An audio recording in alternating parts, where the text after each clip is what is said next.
Your uni, your team. From kick-off to the final whistle. This is the Shock Radio Sports Show. Good evening, everybody, and welcome back to Shock Sport. You're on with me, Jodi, Tyler and Finn. How are we, everyone? I'm alright, thank you. Not too bad. Yeah, I'm good, sir. I'm good. Oh, good. So we've got loads to unpack this week. We have got the England squad dropping tomorrow, of course, Lee Carsley's final one of the year. We've got the new man in charge at Manchester United to unpack, and of course, all the FA Cup action from the weekend. But first, a bit of Teddy Swims with Lose Control. Teddy Swim with Lose Control. And you're on with Shock Sport this evening. And of course, the breaking news this week is Ruben Amorim. Have I pronounced that correctly? Amorim. Going well. Has been announced as the new head coach of Manchester United. We've got two Manchester United fans I'm being ganged up on in this room. I feel uncomfortable. I've got two against one. How are we both feeling about that appointment, Finn? I'll come to you first. I'm happy, to be honest. I think Ten Hag needed to go. Whether he should have gone in the summer is a different matter. I think he probably should have. But I'm really happy that he's coming in. A youthful manager, a manager with hair that's not grey, we can't complain about that, really. He's done very, very well at Sporting at the moment, especially this season. They're arguably the best in the top leagues. But can he bring that across to the Premier League? Who knows? I suppose only time will tell with that. We'll have to see, won't we? Because obviously a lot of people had their opinions on Ten Hag. He did win a couple of cups, didn't he? Was it FA Cup and Carabao? Yeah, guys? 2 cups. It's a difficult one, isn't it, when they've had that cup success but not quite the same in the league. So what do you think, Tyler? I just think the FA Cup win was overshadowed the season because it was a poor season. We finished 8th. Yeah. That is the lowest, I think, since Alex Ferguson left. Even when we had David Moyes in charge, we finished 7th that season. So it's I agree with Finn. He should have gone after the FA Cup, ended it on a high. But yeah, like you said, I'm glad we've got one of the top managers in the world. We've had to nab him off Sporting, which I'm not complaining about. But there's not a lot of good pool of managers out there that don't have a club. So we've probably had to look at other clubs and see what we could do. So I'm excited. It's refreshing to have a new era. Yeah, nice new start. But the thing is, right, I'm thinking back, not as a United fan, someone looking from sort of outside the glass. He was kind of, because you had Ralph Rangnick, didn't you? And then you sort of had him as an interim and then waited for Ten Hag, and it was this big build-up that he was going to come in and completely sort of change the club. But do you think sort of more needs to change than the manager? Potentially, yeah. I think everyone's just waiting for that complete change everywhere. It's Ineos completely. Yeah, they've got the footballing side of things, and people are discussing whether they've got the footballing side of things, but they're still doing what the Glazers did. I think it's tricky. I just don't know. We just need to settle down, just calm it down, and just be patient. I think we can't be rash. I think we let him spend. Yeah, you could say that some of the players he bought have done well. You look at Onana, he's finally come into his own. Martinez, he's on the fence. De Ligt's very good. Mazraoui, very good. But then you look at Anthony spending absolutely 80 million on him, and what has he done? You know what I mean? It feels like, because we're Man United, we've got mug written on our forehead. We've paid 80 mil for Harry Maguire. Now we'll pay inflated prices for everyone. And that's just what we've got to be careful of, I would say. Yeah, we had this discussion. We were watching the Man United-Chelsea game at the weekend. Unfortunately, I left just before the Chelsea goal went in. I wish I was there to sort of see your face. But it's a difficult one, because I said this to you. I don't understand why a club of Manchester United stature doesn't sort of refine that recruitment a little bit more and really, I said to you, it feels like they sort of think they're above looking into the Championship or looking into sort of lower clubs to pick and sort of nurture these players. Say, for example, I'm not going to use my own club, but I am. For example, what Villa do is they brought Rodgers to the Championship, and he's been a great asset to the team in the Premier League. But I feel like you said, United, they sort of, clubs see them come in and they can charge an extra little bit of almost tax, knowing that they will pay 80 million for a player that's had a good season. It doesn't help that Ten Hag brought his players in. It's obviously he's familiar with them, so it makes sense. But the Eredivisie is so much different to the Premier League. So it's how can you really think that because they're good, because Anthony was good for Ajax, he's going to be good for United? It's quite difficult. I mean, with the signing, I think Mazraoui was a great signing. I think De Ligt's been a good signing. People have been saying he's been awful, but I think he's been I think he's been really good. Martinez was good, but it's like I think that Anthony signing has really overshadowed it. Yeah. But hopefully, under the new manager, we can really sort that recruitment out. Like really delve into who we really need. Like not just buying players for the sake of it because the manager wants him. Obviously, the manager should have a say in who he should sign, but we need to stop with this. Like, but because I've managed him at this club, it's gonna be as good as. Yeah, I agree. It doesn't translate, does it? Obviously, from the Dutch league to over here. But I'm looking at coming back to, how do you pronounce his name again? Ruben Amarim. Right. Yeah. It's as it looks. I think it's as it looks. Yeah. Looking at his record, 10 games won, 10 games played, 10 games won in the Portuguese league. That is sensational, isn't it? Of course, he's in charge of Sporting CP, but that's a great statistic in any league. It is. It is. You can't discredit form, and you talk about the players and stuff like that, and their striker. I don't know how to say his name. I don't want to try. Garokaris, is it? Something like that. Yeah. He was like, I don't fancy saying that. He is firing on all cylinders, but is he going to come over to the Premier League? Probably not. Not in January anyway. He's probably going to stay till Sporting. But it is interesting that hopefully that run of form will continue. Hopefully it's him and not just his players, if you know what I mean. Yeah, it's the same as sort of what Tyler said earlier. It's like if it does work in one league, obviously the Portuguese league in this sense, will it work in the Prem? Probably not, because we are talking of the top of the top, aren't we, in terms of leagues? It's and obviously he's had years to make his team. Yeah. I think the problem with United fans is we're so impatient about because we've seen the levels that we've been at, and to see us drop down so much, we just think because it's a new manager. We see one game of good football and then, oh my God, all of a sudden we're the best again. He's fantastic, we need 3 or 4 years. I know we said this under Ten Hag, but now that we've got a proper footballing setup now, hopefully with Ineos, I think we need 3 or 4 years for Amarim to get players that fit his play style, get those performances up and running, get the standard set. Hopefully he doesn't, because the problem with Ten Hag is he moved from his playstyle that he played with Ajax to fit the players that he had in United. But I think Amarim needs to just from the get-go just set his playstyle. If the players can't do it, they can't play. They have to go. We have to bring in players that do fit that playstyle. I also think the problem with our transfer policy is we try and go for the big names in the window. Like it doesn't always work. No, does like it? Jadon Sancho, for example, he was the. That's a great example. When we signed Jadon Sancho, I was like, oh my, this is going to be a great signing. But obviously, it didn't work. Anthony as well.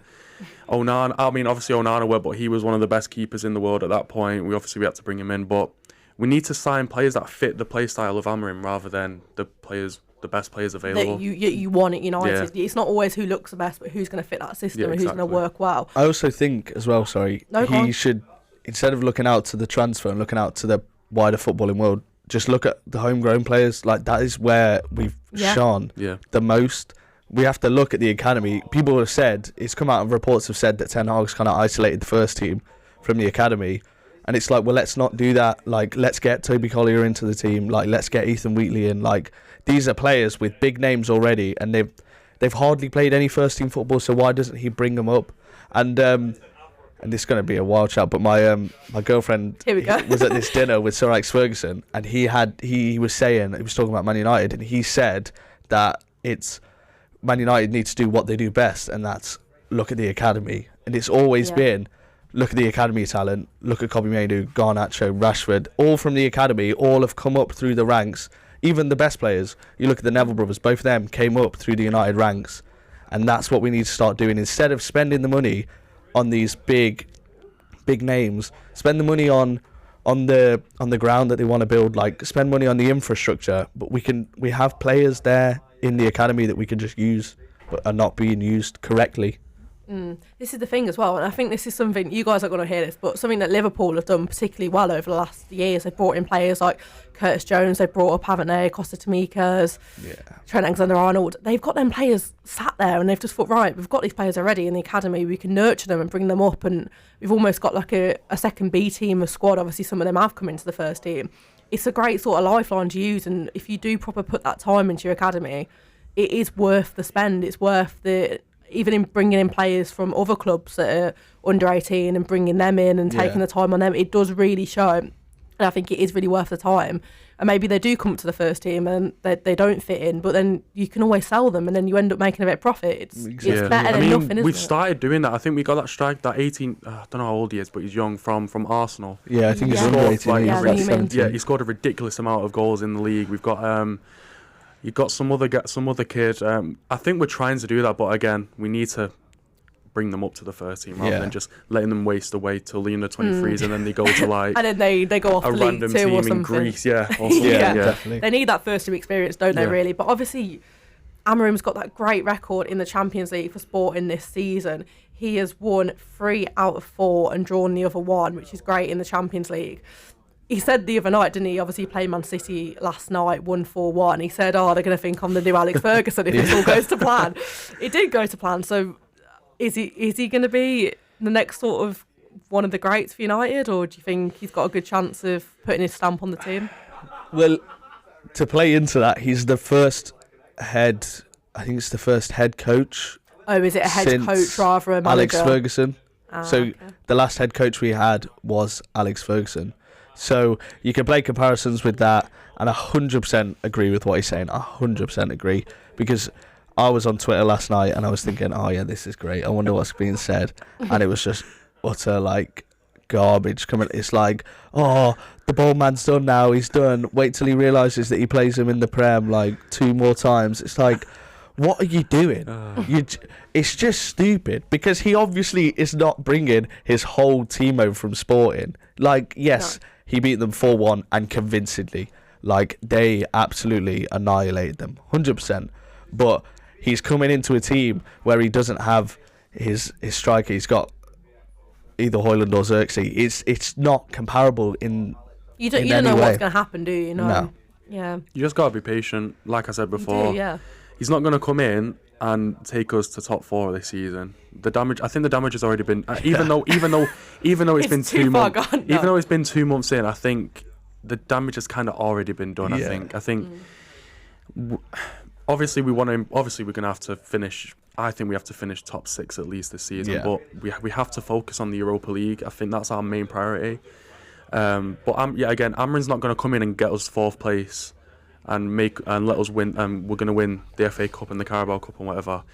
He needs to come in, set his play style. We have to be patient, because we can't. We're not going to win the league next season. No. Yeah, you have to sort of take the time. It's almost like what Arsenal have sort of done and stuck to their guns with Mikel Arteta, and he's starting to really, really do a good job now, isn't he? I'm looking at the table; they're in 5th, so it doesn't sound like what I'm translating. But they had 2 or 3 good seasons. if United were to aim for top 6, though, who's going to sort of topple? Because at the minute, I'm looking at the top 6 going upwards. It's Villa, Arsenal, Chelsea, Forest, City, and Liverpool. Obviously, you'd maybe expect Forest and Villa being up there. No, I just think no one's really singing Forest praise at the moment, because they're doing unbelievable. You can't Unbelievable fault it. things. But yeah, it is weirdly close. We're like, what, 13 points is it from top 4? Or it was like last week's fixtures. But yeah, I agree with what Tyler said. We just have to be patient. Yeah. Like, yeah, it kind of is salvageable, the fact that he's coming in before Christmas. He's coming in a good with time. an international break. We've not time. had ridiculously hard games. I mean, we had Liverpool and Spurs, but we've still got to play City twice. We've still got the rest of the top 6. You've got a lot to go. We've still got a lot. Yeah. But I mean, we're still in the Carabao Cup. We've still got something Some there. Cups, yeah. It's good at some people. Yeah, that was painful.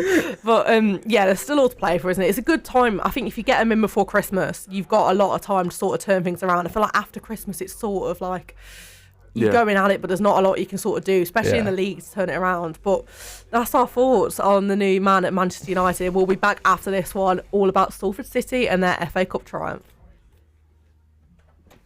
Forget About Us by Perry, and you're listening to Salford Sport this Wednesday evening, and we're going to talk about the FA Cup weekend and everything that came into play. Salford faced Shrewsbury on the weekend and they won 2-1. Just, you support a League 2 side, don't you, Finn? But how big is this for a club like Salford? Yeah, FA Cup is the saving grace of the lower league teams, really, because the higher teams have stolen the EFL Cup with their training by sticking their academy teams in it, so that's just ruined the integrity of that cup. So yeah, the FA Cup really is the it's the best. It's the best of the best. I think it's the pinnacle of tournament football. Really, I love it. The only thing that I don't love is they changed it. They got rid of the replays. Yeah, yes, they did. Controversial. I personally would keep the replays. I I think it's a chance for smaller clubs to be able to replay that fixture, 100%. especially when it's more revenue. a small team against like a Premier League team. Exactly, Big time. yeah. And then you see them like I mean, I don't know an example, but for example, like the League Two team will draw with them at home, and then the second leg is at the Man City are big playing ground, at Salford yeah. in their tiny state. Yeah, It's fantastic, isn't it, to see? We've got the league, the round 2 draw, coming up. We've got some interesting ones. We've got Blackpool playing Birmingham. Steve Bruce will face his former side. We actually sat down with Alex Bruce, Steve's son, last week, who's a coach at Salford, and we chatted to him briefly about the first round tie and how they were looking into that one. Tamworth were 10 of... I'm having a mare today. Tamworth, one of the non-league sides in the second round draw, after they beat Huddersfield, which is absolutely amazing. Yeah. And they've tied almost the local one. They've tied Burton Albion in the second round. Local one for us. Local one for us. Well, local one for them, really. Burton's Yeah, them just too, up the road. yeah. Down near 38. Should be pretty good. Big team like Tamworth playing a little team like Burton. Should be pretty good. Kettering Town knocked out local rivals Northampton as well, and they've got Doncaster Rovers awaiting them also. There's been some brilliant ties. We've got Walsall Charlton, Exeter Chesterfield, and Salford obviously getting that win against Shrewsbury. We're going to hear what Alex Bruce had to say pre-game about that one. So Shrewsbury go into the game, they've got 3 league losses. Do you think they're going for a bit of a rough patch, and if all goes to plan Saturday, could you catch them out? Well, that's the aim, obviously. I think when someone's in a bit of sticky form, you want to try and capitalise on that, but we know it's going to be a tough game. Obviously, they're in the league above us for a reason. So we know we're going to need to play well, need to be at it, hopefully use the home advantage to our gain, and if we can get through to the next round, it'll be a positive for everyone. Yeah, you talk about that home advantage, that's really, really crucial, isn't it? When the tie goes your way in terms of you being the home club, how do you think that's going to help you on Saturday, hopefully? Well, you hope the home advantage always helps, obviously, familiar surroundings and what have you, so we've had a few decent games of late, some decent performances, and we're showing some good form ourselves at the minute, so we can hopefully keep that momentum going, and if we can, I'm sure we can give them a good game. And how much is this a chance for you at Salford, obviously in League 2, to put yourselves really to the test against a side in League 1 and really to sort of see how you do against that sort of tougher opposition? Yeah, it's nice. We had a similar situation a couple of weeks ago at Wrexham. You want to play against the best teams. You want to test yourself all the time as players, as staff, as managers. I'm sure Carl will say the same. You always want to take on good players, good managers, good coaches, and test yourself. So it's no different at the weekend. That's what we'll be looking to do, and hopefully we can come out on top. Brilliant. And of course, when you prepare any players as well, obviously with the FA Cup, it's a knockout game, so you've kind of got one chance to go at it. So when you prepare your players, how does it differ from that of a normal league game? Not too dissimilar, because you always want to win the game, whether it's in the league or the cup, of course. So it's preparations will be very, very similar. Obviously, people might use the cup competitions to have a look at players in certain positions and try something different that you might want to do. Try something different from what you've been doing in the league of late. But that's what you've got a healthy squad for. Some players might get an opportunity at the weekend, and it's up to them to take it. So that's what we'll be hoping for, and fingers crossed, as I keep saying, we can come out on top. Alex Bruce there, previewing his sides clash at the weekend. Sorry to make you jump. As they went on to beat Shrewsbury 2-1. Will was there reporting for Shock Sport, and 2 goals from Matthew Lund for the Ammies to put them into the second round. Obviously means a lot to a League 2 side. Will was lucky enough to speak to Carl Robinson, the head coach, after the game, and here's what he had to say. What do you make of the game? Should it be more? What do you make of the game? Should it be more, in my opinion? I thought we dominated not only possession of the football, but I thought we won a lot of our individual duels, which is part of our philosophy, is aggressive in how we want to play. Listen, when you can meet a team in the league above and perform the way you did, I think they're always on a hide to nothing in some ways, because the gulf between maybe the top of League 2 and the bottom of League 1 is very, very small. And I think we showed that today with the amount of players that we had out injured. I think it was 9 players that we had out. So to be able to put a performance on like we did was testament to the players. Yeah, and you certainly had a style of play. I think Shrewsbury seemed to like it, the ball in the air a lot more, and you wanted to get out on the ground. There's a lot of stuff coming down the wings. Well, the way we want to play is we want to be aggressive and we want to pass forward and run forward. We want to win the second balls and just his final third. We want to have an ability through time to build up from the back into the central edge, but not be boring and not playing one-dimensional in that. The mix of the being able to go in behind, but also to play into people's feet and spin off that is testament to it. Even Kelly's goal here against last year was Swindon. We played at home where we played into cold feet around the corner to Danchester's, and then the pull back to Kelly. That was a building from the back. But then there's certain times when you want to play past that, when teams want to come really high and aggressive to you. But I think where the evidence is, we've only had one transfer window really together, and I think you're seeing a style of play that is testament to the whole football club really. Carl Robinson, very, very happy with his size performance last Saturday, but they're back to league action this weekend at the Peninsula Stadium facing Carlisle, which someone is very, very happy about. Will be at the ground to report. All updates at Shock Sports Salford on Instagram if you want to follow along. Will's match report will of course be up on our website too afterwards. Hopefully he gets to speak to Carl again. Hopefully it's another win for Salford. Not in your opinion. How do you think your side's going to get on then against the mighty Ammies? We are gonna lose probably, but I am hopeful. Hopeful we'll win. I would love to see us beat them. To be honest, I would love to have gone to the game, but I can't. I'm back home, so I missed it. But yeah, not looking good. Probably not confident. Confident after the Wigan game. Reports were that we played much better. However, looking at the team at the moment, it is dire. Every single game, our past 2 league games, it's come out and said that they've seen the worst half of football they've ever seen in their lives. That's not what you want to hear, is it? Consecutively. So I think it's hopeful probably for the Ammies, to be honest. They're probably looking at an easy 3 points, but I hope not, to be honest. I really hope not. They're doing it right. They've had a good run of form in the league recently with a draw, 2 wins and another draw. So they're picking up points. They're currently mid-table.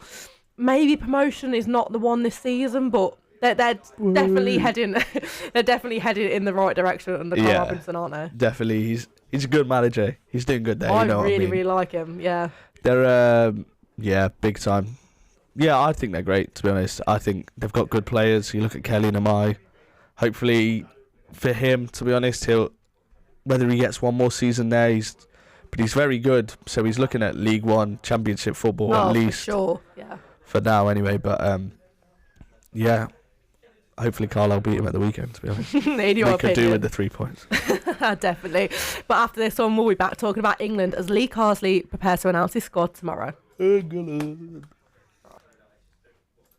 You're back listening to Shock Sport, and we have some very exciting fixtures coming up for England. We've got Greece on the 14th of November and the Republic of Ireland on the 17th. Get in. The size coming out of the room. Lee Carsley is going to announce his last England squad in his term as interim manager. How are we feeling about the prospect of these last 2 games, then?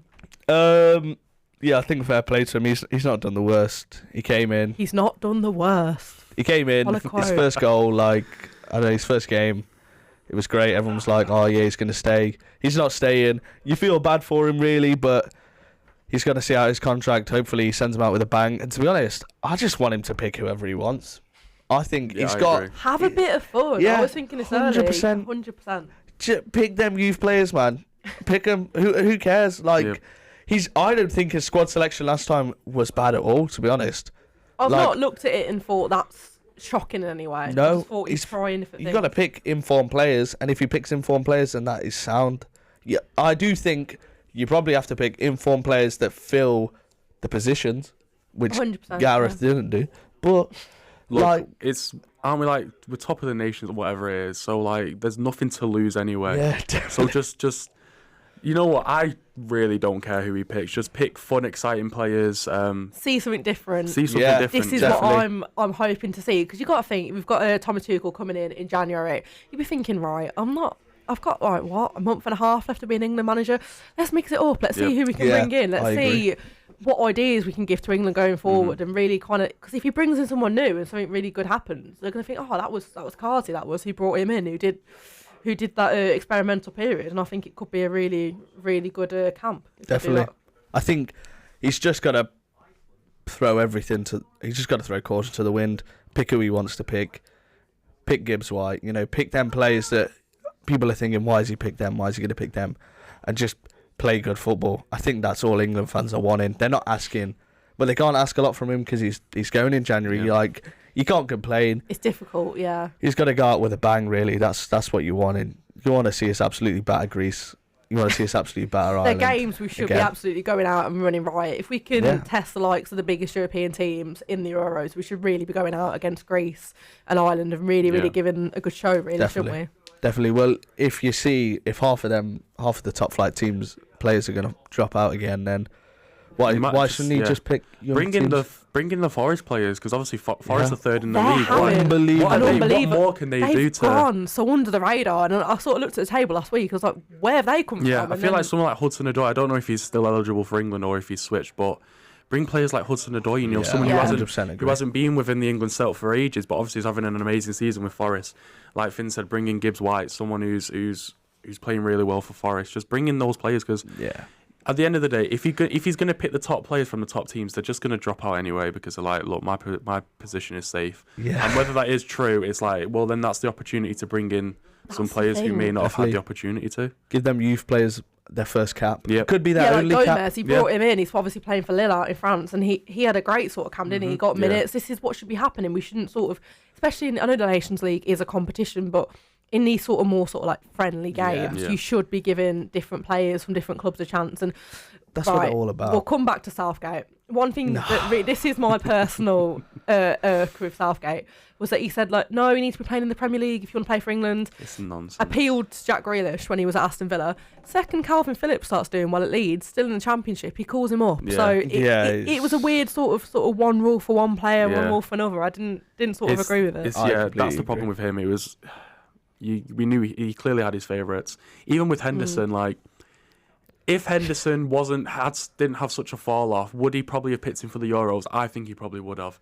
I think if Henderson stayed within the European setup, whether that was, I think if he went to Ajax straight away, I think he would have gone to the Euros rather than going to Saudi and then coming back. I agree. He just has these favourites, like even players who weren't playing well in the games, he'd keep them on just for that one moment. But it's like there's players on the bench who are exciting. Like Anthony Gordon should have got so many more minutes. These players that are not necessarily playing for our biggest clubs, but obviously Newcastle's a huge club, but not playing for like the traditional big six. Yeah. They could be lighting up games like this, and we're just not giving them the time of day. Yeah. One of them, I'm just like pulling players out my brain now, but James Ward-Prowse, back in the day, like 2-3 years ago, he was having great games for Southampton.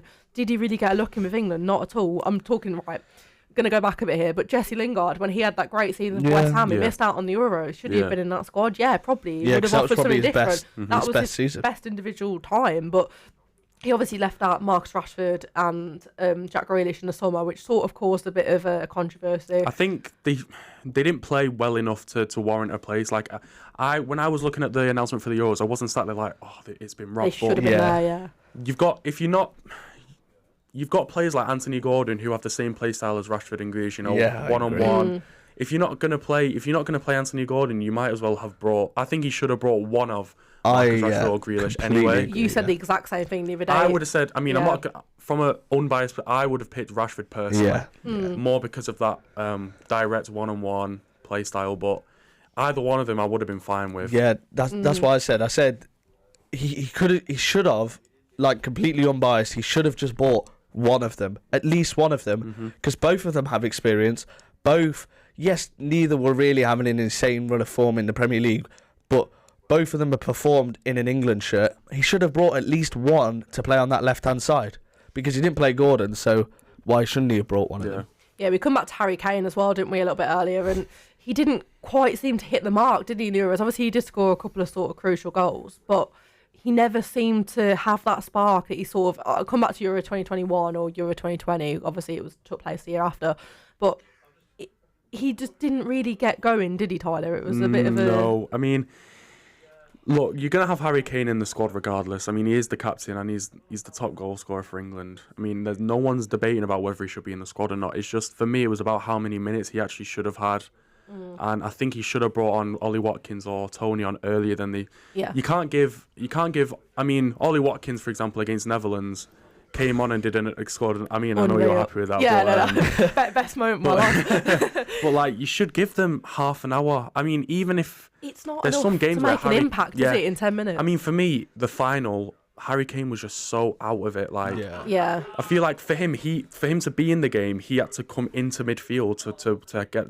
Some of that is the service he's getting, but some of that is Harry Kane. Like, I remember countless times Saka, I think he was one of our best players in the tournament. Oh yeah. Would go down the wing and cross it in, and Harry Kane just isn't there. He was too busy dropping back. He was into midfield. he almost plays. I don't know where he was playing. I don't know where he was playing. He drops so deep, doesn't he? And then the ball sort of comes out onto the wing, and you're like, right, where's the striker to sort of dink it in? And with the players we had on the pitch, we didn't want that. He needed just to stay. So you needed either someone like Tony, who's as direct as Kane but wouldn't drop in, or someone like Ollie Watkins, who's willing to run in behind. He's faster. He's so fast, but he does sort of say Foden drop back into the midfield. He does sort of fill that void, doesn't he, Watkins? And then he will drag back across and then take on that striker role. But for me as well, you're completely right. They didn't bring on Tony and Watkins when they should have done.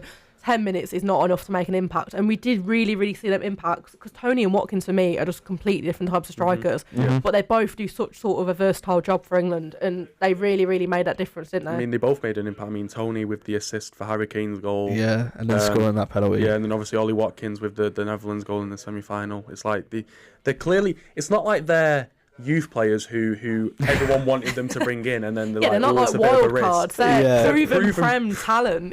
Ollie Watkins and Tony have been two of the best strikers in the Premier League for a number of years now. Long. Yeah, obviously even Tony before the ban. And Tony's after the been ban. around for years. Obviously Watkins 2 or 3. Yeah. So hopefully Tuchel comes in and just I mean, for me, he's the best possible candidate.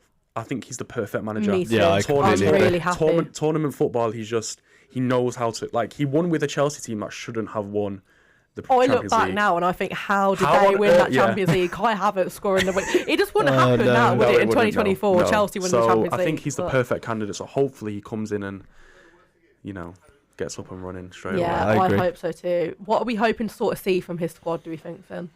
Just progressive football, to be honest. Yeah. Forward football. Yeah. That's just... And when we score, unless you've scored in the 90th minute and the team are on you. If you're scoring in the 70th minute in a Euros final, don't sit back for the next 20 minutes. Yeah, it's just asking for it.